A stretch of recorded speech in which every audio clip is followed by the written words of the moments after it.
شريك في الملك ولم يكن له ولي من الذل وكبره تكبيرا اللهم صل على محمد وعلى آل محمد كما تحب وترضى أعوذ بالله من الشيطان الرجيم بسم الله الرحمن الرحيم عن أم سلمة رضي الله تعالى عنها قالت والذي ذهب بنفسه صلى الله عليه وسلم ما مات حتى كان أكثر صلاته وهو جالس وكان أحب الأعمال إليه العمل الصالح الذي يدوم عليه العبد وإن كان يسيرا باب المثابمة على العمل نیک کام کو ہمیشہ کرنا اگرچہ تھوڑا ہی ہو.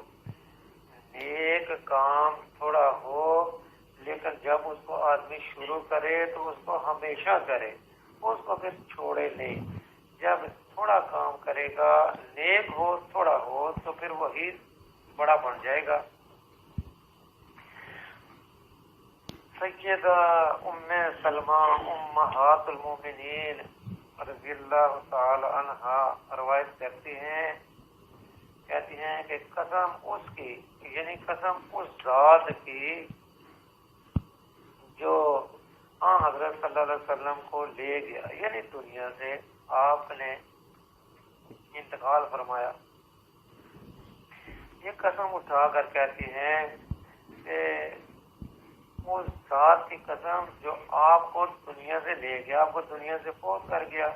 بعض کہتے ہیں کہ نبی پر جو ہے لفظ یہ فوتگی کا بولو ہی نا, تو وہ کہتی ہیں کہ قسم اس کی کہ جو حضرت صلی اللہ علیہ وسلم کو لے گیا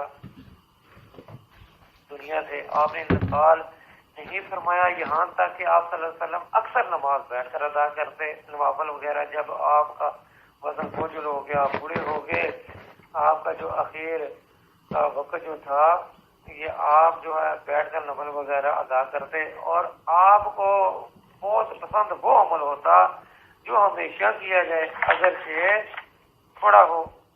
جو عمل ہمیشہ کیا جائے وہی بہت ہو جاتا ہے, اگرچہ روز تھوڑا سا ہی ادا کیا جائے, اور بہت کیا جائے لیکن ہمیشہ نہ ہو, وہ تھوڑا ہی رہتا ہے.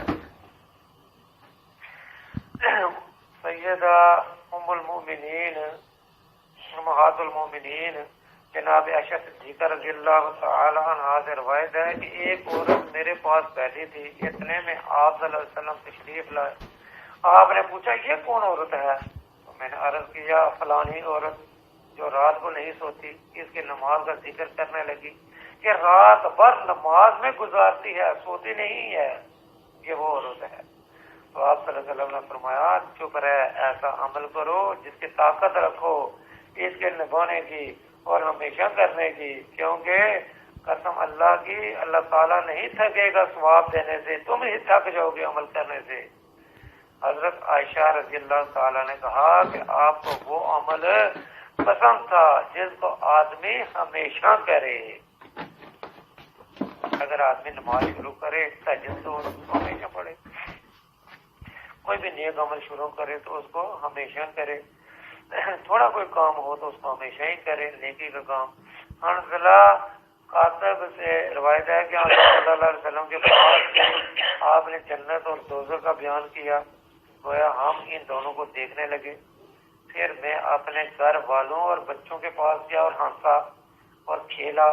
بعد اس کے مجھے وہی خیال آیا جس میں پہلے تھا, یعنی جنت اور جہنم کا. میں نے یعنی جب نبی صلی اللہ علیہ وسلم کی مجلس میں تھا تو جہنم جنت کا ذکر ہوا تو میں ایسا ہی سمجھا کہ میں دونوں کو دیکھ رہا ہوں, لیکن جب میں گھر گیا تو میری وہ حالت نہ رہی. لیکن بعد میں جو ہے جب دھیان کیا تو وہی خیال میرے ذہن میں آیا, تو میں نکلا اور ابو بکر صدیق رضی اللہ تعالی عنہ سے ملا. میں نے کہا میں تو منافق ہو گیا. کیونکہ حضرت صلی اللہ علیہ وسلم کی صحبت میں میرا دل اور تھا. جب آپ جنت دوزخ کا ذکر کر رہے تھے تو میرا دل اور تھا, اور آپ اور ہو گیا. تو صحابہ اسی کو نفاق سمجھے, اس کی شان بہت عالی تھی. ابو بکر صدیق نے کہا کہ ہمارا بھی یہی حال ہے. پھر حنظلہ حضرت صلی اللہ علیہ وسلم کی خدمت میں آئے اور آپ سے بیان کیا. آپ نے فرمایا اے حنظلہ اگر تم اس حال پر رہو جیسے میرے پاس رہتے ہو تو فرشتے تم سے مصافحہ کریں، سلام کریں، مصافحہ کریں، ہاتھ ملائیں تمہارے بچھونوں پر یا راستوں میں۔ اے حنظلہ ایک ساتھ ایسی ہے، دوسری ایسی ہے، یعنی ایک ساتھ ایسی ہوتی ہے کہ آدمی کو جو ہے وہ حضور کی حالت ہوتی ہے، یعنی اس کا دل نرم ہوتا ہے۔ پھر ایک وقت ایسا ہوتا ہے کہ وہ دنیا کی محبت میں غرق ہو جاتا ہے، اپنے بال بچوں میں ہوتا ہے، دنیا کے کاموں میں مشغول ہوتا ہے، تو وہ غیبت وغیرہ کرنے لگ جاتا ہے۔ کبھی ایمان زیادہ ہوتا ہے، کبھی کم ہوتا ہے، کبھی انسان کا دل اور ہوتا ہے، کبھی اور ہوتا ہے، کبھی دل نرم ہوتا ہے، کبھی سخت ہوتا ہے۔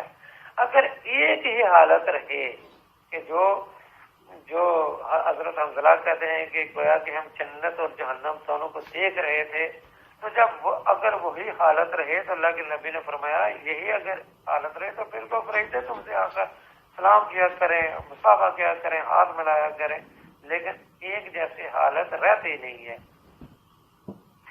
ابو ہریرہ رضی اللہ تعالیٰ عنہ سے روایت ہے کہ حضرت صلی اللہ علیہ وسلم نے فرمایا اتنا ہی عمل کرو جتنے کی طاقت تم ہو، یہ کہ بہتر وہی عمل ہے جو ہمیشہ ہو اگر جب تھوڑا ہو۔ جابر رضی اللہ تعالیٰ سے روایت ہے کہ حضرت صلی اللہ علیہ وسلم ایک شخص پر گزرے جو ایک پتھر کے چٹان پر نماز پڑھ رہا تھا۔ پھر آپ صلی اللہ علیہ وسلم مکہ سے کسی طرف گئے اور تھوڑی دیر وہاں ٹھہرے۔ جب لوٹ کر آئے تو دیکھا کہ وہ شخص اسی حال پر نماز پڑھ رہا ہے۔ جب آپ صلی اللہ علیہ وسلم گئے تو نماز پڑھ رہا تھا، واپس آئے تو پھر بھی وہ نماز پڑھ رہا تھا۔ آپ کھڑے ہوئے اور دونوں ہاتھوں کو ملایا اور فرمایا اے لوگو تم لازم کر لو اپنے اوپر میانہ روی کو، اس لیے کہ اللہ تعالیٰ نہیں اکتا جاتا، اللہ تعالیٰ نہیں اکتاتا، ثواب دینے سے تم ہی اکتا جاتے ہو عمل کرنے سے۔ یعنی تم جو ہے جب نیک کام کرو گے، اگر زیادہ کرو گے تو پھر تم نیکی کا کام کرتے کرتے تو تھک سکتے ہو، لیکن اللہ تعالیٰ جو ہے ثواب دینے سے تھکتا نہیں ہے۔ تم جتنا زیادہ کرو گے زیادہ اللہ تعالیٰ جو ہے وہ ثواب دے گا، لیکن اتنا کرو جتنے کو نبھا سکو، جتنا تم ہمیشہ جاری رکھ سکو۔ یہ نہیں کہ ایک دن وہ عمل کیا پھر چھوڑ دیا، جب اس کو کرو تو ہمیشہ کرو۔ تو ہمیشہ اتنا عمل کرو کہ سب سے بہتر وہ ہے کہ جس میں سنت کی پیروی ہو، جو سنت کے مطابق ہو، یعنی اسی قدر نماز اور روزہ اور غائب پر مداومت کرنا، میشی کرنا جس قدر حضرت صلی اللہ علیہ وسلم سے ثابت اور منقول ہے۔ اور اس میں شک نہیں ہے کہ سنت کی پیروی ہر حال میں بہتر و باعث برکت اور نور ہے، مگر ابتدائی حال میں نفس کی قوت اور شوکت توڑنے کے لیے سخت مجاہدے سے بہتر کوئی تدبیر نہیں، اور یہ خلاف سنت نہیں ہے، کیونکہ حضرت صلی اللہ علیہ وسلم نے نبوت سے پہلے جبل نور میں سخت مجاہدہ کیا تھا، اور ایک مدت تک آپ غار میں رہا کرتے، بستی سے دور اور لوگوں سے۔ البتہ جب نفس درست ہو جائے اور شرارت اور سرکشی چھوڑ دے، اس وقت اعتدال کے رعایت رکھے، اور بہتر طریقہ وہی ہے جو یعنی کہ وظائف اور نوافل حضرت صلی اللہ علیہ وسلم سے منقول ہیں، انہی پر قناعت کرے، اور اہل و عیال اور دوستوں اور عزیزوں کے ساتھ بھی مشغول رہے، جیسا کہ حضرت صلی اللہ علیہ وسلم جو ہے وہ کرتے تھے۔ یہ نہیں ہے کہ صرف جو ہے آدمی اللہ اللہ کرتا رہے تو دنیا سے الگ تھلگ ہو جائے، نہیں، بلکہ نبی صلی اللہ علیہ وسلم جو ہے وہ ذکر اذکار بھی کرتے، نوافل بھی پڑھتے جو ہے، لیکن وہ دوستوں اور جو ہے صحابہ رضوان اللہ تعالی علیہم اجمعین کے ساتھ میں مشغول رہتے۔ تو جو نبی صلی اللہ علیہ وسلم نے جتنا کام کیا اس نے ہی بہتری ہے، سنت کے مطابق کیا جائے تو سب سے افضل وہی ہے۔ جتنی بات سنائی اللہ تعالی عمل کرنے کی توفیق نصیب فرمائے۔